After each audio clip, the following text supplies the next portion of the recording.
اگر تمہیں چوک وہاں دکان پہ بیٹھے خدا بھول جاتا ہے اور سودا کرتے وقت رب و رسول کی باتیں تمہیں بھول جاتی ہیں تو پھر تو تم وانتم موردون میں ہو، پھر تو تم غافل ہو۔ حضرت بشر عافی رحمت اللہ علیہ سے سارا زمانہ پیار کرتا تھا۔ بغداد کا ایک تاجر کہتا ہے مجھے نہیں بابا اچھا لگتا تھا۔ ہمارا اپنا اپنا ذہن ہے نا، ہم کہتے ہیں میں نے جدھر ساری دنیا جا رہی ہے وہاں نہیں جانا، کہتے ہیں کہ وہ بابا مجھے نہیں اچھا لگتا تھا، حالانکہ سارا بغداد عزت کرتا۔ کیوں نہیں اچھا لگتا تھا؟ کہتے ہیں اس لیے کہ بابا نہ صرف فرض مسجد میں پڑھتا تھا، باقی نماز گھر جا کے۔ تو میں کہتا تھا اتنا ولی ہے تو باقی بھی مسجد میں پڑھے۔ کہتے ایک دن میں نے کہا جسوسی کرنی ہے اس کی، جو کہ اسلام میں منع ہے۔ کہتے ہیں حضرت بشر عافی رحمۃ اللہ علیہ نے جمعے کے فرض پڑھے، فرض پڑھ کے نکل گئے دوڑ کے۔ فرماتے ہیں میں پیچھے ہو گیا، میں نے کہا میں نے سنتیں چھوڑ دی ہیں پر اس کا پتہ کرنا ہے، سنت نفل بعد میں پڑھوں گا۔ کہتے ہیں حضرت بشر عافی جلدی سے نا ایک کباب والی دکان پہ گئے، وہاں سے کباب خریدے، اور میں نے کہا بوڑھے کی عمر دیکھو اور اس کے ذائقے دیکھو، اس عمر میں بھی کباب کھائے گا۔ اوئے ہوئے، مولوی کو روٹی نے ستایا تھا اس لیے سنت اور نفل چھوڑ آیا ہے۔ کہتے ہیں تھوڑا سا وہ آگے بڑھے تو نان بھائی کی دکان سے نا نان خریدے۔ میں نے کہا دیکھو یار، دیکھو اس کے ذائقے، گرم نان کھائے گا۔ بہت سارے لوگ بغداد میں رات کی روٹی کھاتے ہیں پر یہ گرم کھاتا ہے۔ کہتے ہیں حضرت وہ نان اور کباب لے کے نا جنگل کی طرف مڑے تو میرے دل میں خیال آیا یار بڑا ہی اس آدمی کا عجیب ذہن ہے، یہ اب سبزے پہ بیٹھ کے یہاں موج کرے گا، کھائے پیے گا، اور سنت نفل چھوڑ دی، اللہ ہزاروں مرید ہیں۔ کہتے ہیں حضرت جنگل میں داخل ہوئے، تھوڑا سا سفر کیا تو کچی آبادی آ گئی۔ کچی آبادی، ایک کچے مکان کی ٹوٹا ہوا دروازہ، باہر سے کنڈی لگی۔ بغداد کے ننگے پاؤں چلنے والے ہزاروں مریدوں کے اس پیر نے کنڈی کھولی، اندر گئے، ایک فالج زدہ بابا جی بیٹھے۔ کہتے ہیں حضرت بشر عافی نے اپنی پگڑی کھولی اور اس آدمی کے منہ سے پانی نکل رہا تھا، رال ٹپک رہی تھی۔ کہتے ہیں پہلے اپنی پگڑی سے منہ صاف کیا، پھر پیالے سے پانی ڈال کے منہ دھویا، پھر حضرت اس کے ٹانگوں پہ کپڑا ڈال کے روٹی کا لقمہ توڑ کے اس کے منہ میں ڈال کے کہنے لگے بابا ناراض نہ ہونا، جمعے والے دن مجھے دیر ہو جاتی ہے، ابھی تو میں نے سنت اور نفل بھی پڑھنے ہیں، ناراض نہ ہونا، مجھے دیر ہو جاتی ہے۔ کہتے ہیں وہ بابا رو پڑا اور کہنے لگا بشر یار 14 سال ہو گئے تو روز آتا ہے، 14 سال، یہ 1 صدی کا قصہ ہے، 2-4 برس کی بات نہیں، 14 سال سے تو روز آتا ہے، میں پتہ نہیں کب تک لاش بنے پڑا رہوں گا، تو کب تک آئے گا؟ حضرت بشر عافی نے بابے کے یہاں سے پوچھ کے کہا بابا فکر نہ کر، آج کے بعد یہ جملہ نہ کہنا کہ تو میرے لیے بوجھ ہے۔ فرمایا لوگ سمجھتے ہیں کہ میں نے عبادت کر کے مقام پایا ہے، لوگ سمجھتے ہیں میں نوافل زیادہ پڑھتا ہوں، دنیا جانتی ہے کہ میری رات کی تسبیح زیادہ مضبوط ہے، پر میں ان میں سے کوئی بات بھی نہیں، میں تو تیری نوکری کرتا ہوں تو اللہ نے میری عزتوں میں اضافہ فرما دیا ہے۔ سوچ ہی صاف نہیں، نظریہ ہی ٹھیک نہیں، فکر ہی ٹھیک نہیں۔ اسلام نظریے کا مذہب ہے، سوچ کا۔ مسند امام احمد بن حنبل کی حدیث سنی، حضرت انس بن مالک فرماتے ہیں جب انسان نے روزہ رکھا ہوتا ہے نا تو روح ویسے ہی پاک ہوتی ہے اس کی۔ میں نے یہ سوچا کہ کچھ باتیں ایسی کی جائیں جس سے تھوڑی سی سوچیں بھی تبدیل ہو، کچھ سوچوں کا وضو، سوچوں کا غسل، افکار و نظریات کی بھی بات ہو۔ ہم سمجھتے ہیں کہ شاید کثرت عبادت اصل ہے۔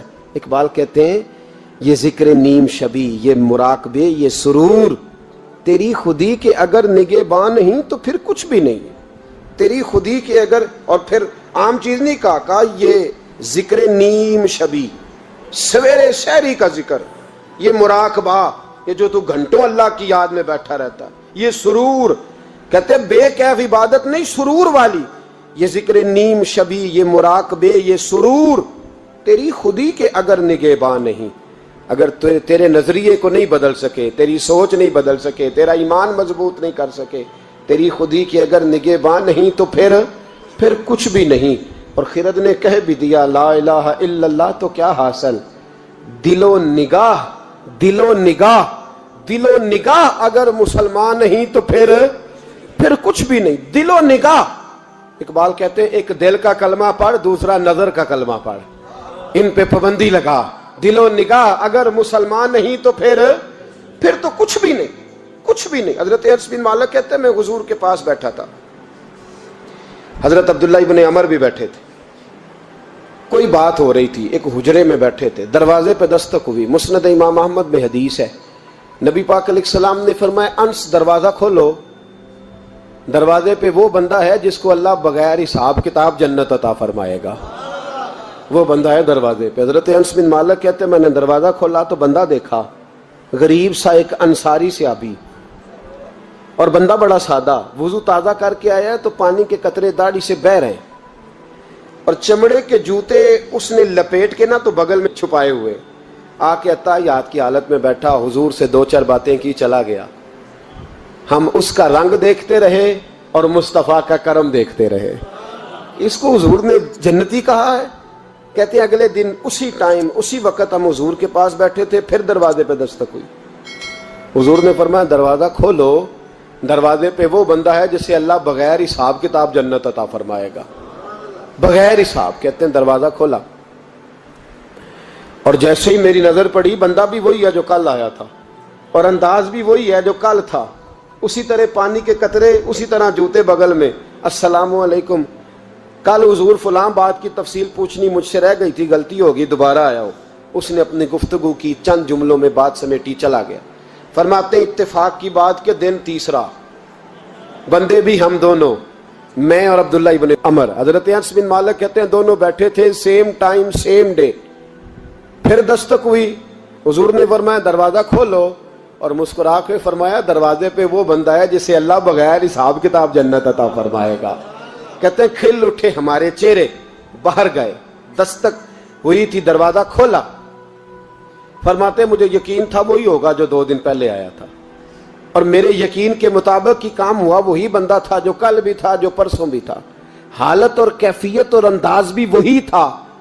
پانی کے قطرے بہ رہے ہیں, اور اس شخص نے جوتے بغل میں دبائے ہوئے خدمت میں حاضر ہوا, بیٹھ گیا, بات چیت کی, چلا گیا. حضرت انس بن مالک کہتے ہیں تھوڑی دیر ہوئی تو حضور بھی تشریف لے گئے. حضرت عبداللہ ابن عمر مجھے کہنے لگے یار ویسے کتنے اس کے نصیب ہیں, کتنے نصیب ہیں. کوئی آیا لے کے چلا گیا, کوئی آیا لے کے چلا گیا, کوئی عمر بھر بھی نہ پا سکا. میرے مولا تجھ سے گلا نہیں, یہ تو اپنا اپنا نصیب ہے, یہ تو اپنا اپنا. اور نہ کسی کے حال پہ طنز کر, نہ کسی کے غم کا مذاق اڑا, وہ جسے چاہیں جیسے نواز دے. یہ مزاج لطف رسول ہے صلی اللہ تعالی علیہ وسلم. کہتے ہیں ہم لوگ گفتگو کرنے لگے, عبداللہ ابن عمر مجھ سے کہنے لگے یار ویسے پتہ کرنا چاہیے یہ کون سا عمل کرتا ہے, پتہ کرنا. جیسے ہم نہیں پتہ کرتے کہ یہ بندہ بڑا چمک گیا, پتہ کرو کون سا کاروبار کرتا ہے, ذرا اس کی جاسوسی تو کرو. اور بندے بھی بڑے سمجھدار ہیں, وہ سائیڈ بزنس نہیں بتاتے, وہ کہتے ہیں وہ جو میرا علیحدہ ہے وہ نہیں بتانا, کہیں یہ نہ شروع کر لے. حالانکہ انسان کے پاس جو خوبی جو اللہ نے اسے دولت دینی ہوتی ہے وہ اپنا اپنا نصیب ہوتا ہے, وہ گھر میں بیٹھے بھی اللہ عطا کر دیتا. وہ کہتے ہیں کہ پتہ کرو کیا عمل کرتا ہے. تو حضرت عبداللہ ابن عمر کہتے ہیں میں اس کے پیچھے ہو گیا, اس سے سلام لی. تو میں نے کہا مجھے 2-3 دن کے لیے مہمان بنا لو گے, مان نہ مان میں تیرا مہمان, 2-3 دن کے لیے مہمان بنا لو گے. تو کہتے ہیں مجھ سے کہنے لگا کوئی گھر میں جھگڑا ہو گیا ہے, کیونکہ پڑوس میں تو تمہارا قریب ہی تو تمہارا گھر ہے, میرے مہمان بننے کو جھگڑا ہے. تو میں نے کہا چلو ایسے ہی سمجھ لو, پر مجھے مہمان بنا لو. کہتے ہیں میں 3 دن اور 3 راتیں اس شخص کے ساتھ رہا. وہ کتنا صدقہ کرتا ہے میں نوٹ کرتا رہا, نماز کتنی پڑھتا ہے, اس کا کیا. میں چاہتا تھا کہ وہ عمل مجھے ملے. اس کی برکت سے مصطفیٰ نے اسے 3 مرتبہ جنتی فرمایا ہے تاکہ وہ کیفیات مجھے بھی ملیں. حضرت عبداللہ ابن عمر کہتے ہیں کہ میں نے کوئی خاص چیز نہیں دیکھی. وہ عشاء پڑھتا تو فجر تک بستر پہ کروٹیں لیتا, اور میں الحمدللہ اٹھ کے تہجد بھی پڑھتا, نوافل بھی پڑھتا. کہتے ہیں وہ 1 سپارہ پڑھتا, میں 3 پڑھتا. فرماتے اس نے 3 دنوں میں کھجور بھی صدقہ نہیں دی, کہ کھجور بھی, اور میں نے بڑے بڑے غریبوں کی مدد کی. میں کہنے لگا کہ عمل تو میرا زیادہ ہے اس سے, پھر خوبی کیا ہے. خاص توجہ کرنا, اسلام اور دین کا جو فکری اساس ہمیں صحابہ نے دی. حضرت عبداللہ ابن عمر کہتے ہیں میں نے تیسرے دن اسے کہا بھائی اللہ تیرا بھلا کرے, تو نے بڑی خدمت کی, میں نے جانا ہے, میرا کوئی جھگڑا نہیں ہوا تھا. میں تو بس تیرا عمل دیکھنے آیا تھا کہ تو عمل کیا کرتا ہے. تو وہ صحابی کہتے ہیں, مجھے کہنے لگے یار تو میرا عمل دیکھنے آیا تھا, مجھے بتا تو صحیح کیا نے اور کیوں دیکھنے آیا میرا عمل, تجھے کیا ضرورت پڑی میری جاسوسی کی. تو کہتے ہیں مجھ سے جب اس نے سوال کیا تو میں نے اس کو کہا بھائی تو 3 دن آیا نا, ہم بیٹھے ہوئے تھے. کہا ہاں میں آتا رہا ہوں. کہا 3 دن نبی پاک نے فرمایا اللہ تجھے بغیر حساب کتاب جنت عطا فرمائے گا. تو میں چاہتا تھا کہ میں ذرا جاسوسی کروں, ذرا دیکھوں, کھوج لگاؤں کون سا ایسا عمل ہے. آپ بھی ذرا دھیان دیجئے گا, کون سا ایسا عمل ہے. حالانکہ تو عشاء پڑھتا ہے اور اٹھ کے فجر پڑھتا ہے, میں تہجد بھی پڑھتا ہوں, تیرا سپارہ 1 ہے میرے 3 ہے. کون سا ایسا عمل ہے جس کے سبب تجھے جنت ملے گی. کہتے ہیں وہ صحابی کہنے لگے یار کوئی ایسا عمل نہیں, کوئی شے نہیں, میں اس قابل ہی نہیں. من نانم کے من دانم, جو میں ہوں مجھے پتا ہے. کہا پھر کوئی بات تو ہوگی, تیری مہربانی بتا دے, میں نے 3 دن 3 راتیں محنت کی ہیں, بتا دے. کہتے ہیں وہ کہنے لگے اگر تجھے بتاؤں نا تو پھر سن. میں جب رات کو سوتا ہوں تو اپنے دل پہ نظر ڈالتا ہوں, اور سویرے جب اٹھتا ہوں تو پھر اپنے دل پہ نظر ڈالتا ہوں. موبائل پہ نہیں, کنجی پہ نہیں کہ چابیاں کدھر ہیں, بٹوے پہ نہیں. میں رات کو سوتے ہوئے بھی اپنے دل پہ نظر ڈالتا ہوں, سویرے اٹھتے ہوئے بھی میں سب سے پہلے اپنے دل پہ نظر ڈالتا ہوں. فرماتے ہیں الحمدللہ میرے دل میں کسی کا حسد نہیں ہے, کسی کے بارے میں کوئی کینہ نہیں ہے, کوئی کسی کے بارے میں میل نہیں. میں اللہ کے ہر بندے کے بارے میں سوچ, نظریہ, فکر اچھی رکھتا ہوں. اور فرمایا میں تیرے بارے میں بھی عبداللہ یہی سوچتا ہوں کہ تو مجھ سے زیادہ نیک ہے. الحمدللہ اس وقت بھی میرا ذہن یہ ہے کہ انس بن مالک مجھ سے زیادہ پرہیزگار ہے. اس وقت بھی میری سوچ یہ ہے کہ محبوب کے سب صحابہ میں سب سے کمزور میں ہی ہوں. نبی عبداللہ ابن عمر کہتے ہیں میں نے اس کا ہاتھ چوما, میں نے کہا سمجھ آ گئی ہے, تیرا نظریہ, تیری سوچ پکی اور سچی مسلمان ہے. بغداد